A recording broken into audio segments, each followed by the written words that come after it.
Okay, so this is a short video about how to use Sakai and which features of Sakai we will be using for our class, Academic Writing 1. Now, there are a couple different ways to get to Sakai. One of them is to go to My Home at Ithaca, sign in, and then go to Sakai over on the side here with the widgets, right? That'll take you to this page. You can also just Google Ithaca Sakai, and it'll take you here, and you can sign in with your username and password. Once you log into Sakai, you will see a bunch of different sites at the top of the page here. One really nice feature is that you can move these around and decide which ones you want in that bar. So if you go down to Preferences, you'll see a list of all of your sites. You can move them around by just clicking and dragging if you want, and also by an arrow tool that sometimes pops up. So then you can put whichever ones are in your favorites will be in your top bar here. So I've put our class site in the top bar. When you click on our class, you'll see a description of the course. Then on the side here, you will see resources. This is a very important section of the site. Here, I have uploaded for now just the syllabus and the course reader.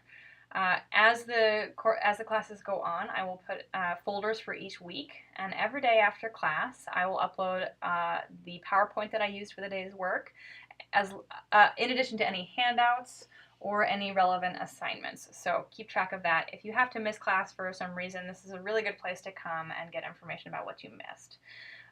About the course reader, I have a couple of extra words for you. So I designed the course reader and made copies of all the things I wanted to be in it, and then I took it to the bookstore, but I was not able to work with the bookstore to get permissions in time to have it for sale through the bookstore. So you have the PDF here, and you have a couple of options for how to get a print copy of it. As I said to some of you in class, we really need to have a print copy of it to do the work that we are going to do.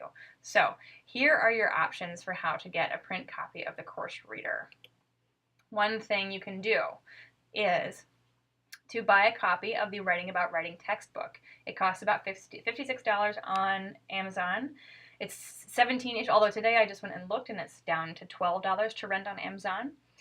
Once you bought that, it has most of our text, but it has there are a few remaining things that we'll read, and you could print those materials from Sakai. If you pick this option, I can send you the PDFs of the items that are in the course reader, but that are not in the Writing About Writing textbook. So here's what this textbook looks like. You go to Amazon, just search for it on Amazon. It comes up here.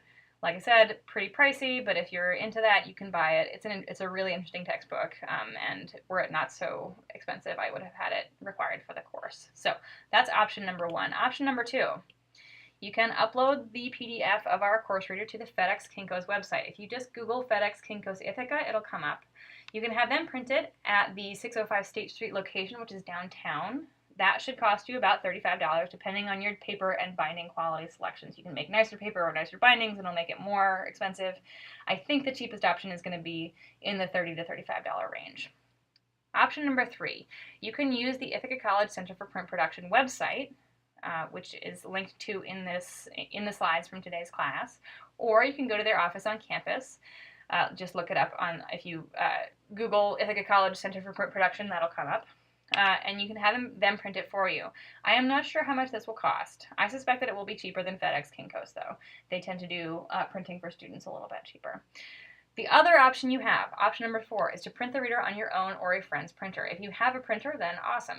I highly recommend just biting the bullet and printing it all out now, and then putting it in a binder or using a binder clip to hold your pages together. If you're using a friend's printer, you could consider buying him or her a new ink cartridge to say thank you for letting me print all of these pages on your printer. So however you do it, you need to get a copy of the course reader. And again, that PDF is available on Sakai in the resources section right next to the syllabus. Okay. Other things that you might want to use about Sakai. If you go to the assignments tool over here, there's nothing there just at the moment, but as our assignments come due, I will make assignments and they will pop up there for you.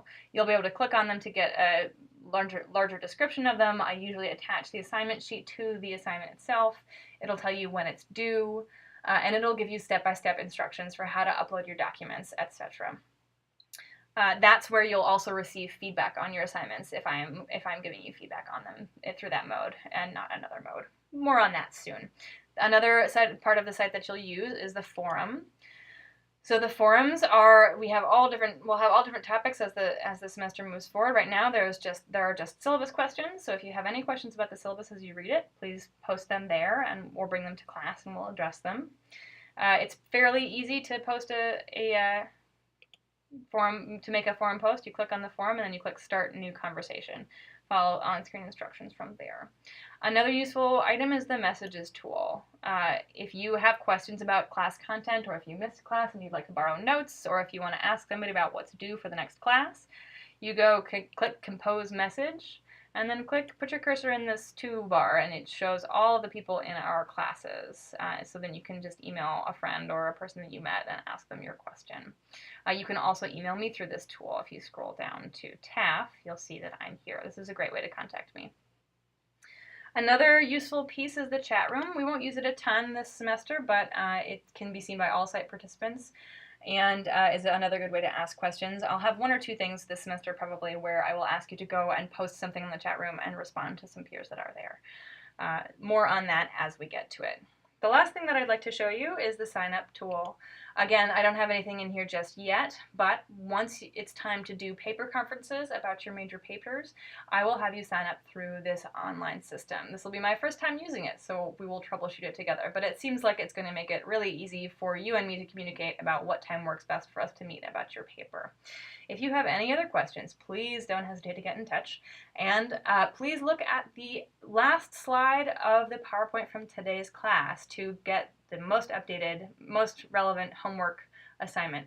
Oh, one last thing. Another thing that will go in the resources section very shortly here is a copy of the pages from They Say, I Say that I would like you to read. If you don't have your book yet, I'll make a copy of the first chapter for you.